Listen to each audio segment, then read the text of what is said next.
Are we rolling? Good. Okay, so this is Scott's simple cleaning of an Apex Ultimate airbrush. I haven't got anything in here. It's spraying perfectly. I always put it away perfectly. But what I do after I spray is I'll get everything out that I can, and I'll come in and take a 2x2 and clean that out. Pop some brush, get an old brush, grab it all around, clean this all out, and get everything as clean as I can inside here. Right. Then you got to get the nose cone off, and you get a little wrench with your Apex. Little wrench. You just take it and ready tight enough to loosey. We're gonna undo that, like so, and we're gonna take that nose cone right off. Okay, take that right off. What I usually do is take it off and I plunk it in, a little doodad with some cleaner in, right? Keep it clean. Then I'll take my back end off. Alright, push my needle out from the back. You can grab it with a wet 2x2. Clean the needle off really well, okay? Clean it really well. I actually even polish my needle. I have a little, like a polishing, very fine sandpaper burnishing cloth that I'll polish, and then of course I lube it too. So then I've got the body. Again, I'll rinse it out, clean it out, spray it in my cleaner, get that nice and clean.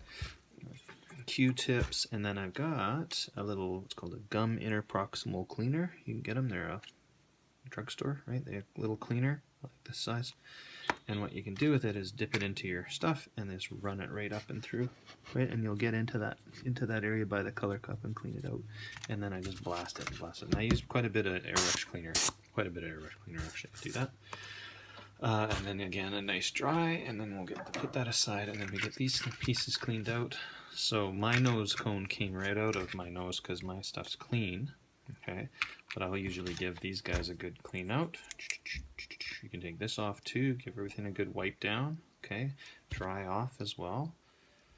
Put that back on without dropping it on the floor. I'll do that later.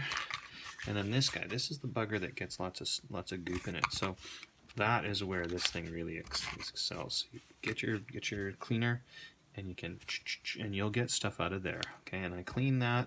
I'll take it to cotton bud, whatever in there. The other thing nice to use for that is after you dump it out and get it pretty clean is a root canal cleaner. This is a paper point for root canals, and you can get them on eBay. And it just goes and cleans out really well. Okay. After I get it pretty clean, I'll actually take my needle, especially in the Apex, because this is a buggerin' strong needle, and I'll just clean it out and make sure there's nothing coming out of that end. Okay. Then re-soak everything, and then we reassemble. Right. Back the nose goes together here. Get that back on. Of course, it won't flip and tighten up. Let's get it tightening. Ooh, I see what they mean by doing stuff on camera. Sucks. And then we're going to get her back reconnected.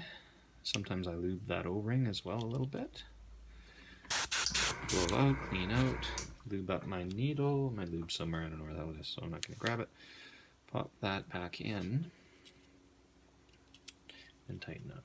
Okay, and then I'm going to test and make sure that this is going to spray, and it's spraying perfect. I got no bubbles. Sometimes I got to just tweak this. I got maybe just a little bit, so I'm going to just give that a little tighten. Oh, now look, my needle's jammed, right? Because I tightened too much. So let's back off. Stupid thing. Isn't that funny? My needle jammed in there, which it never does.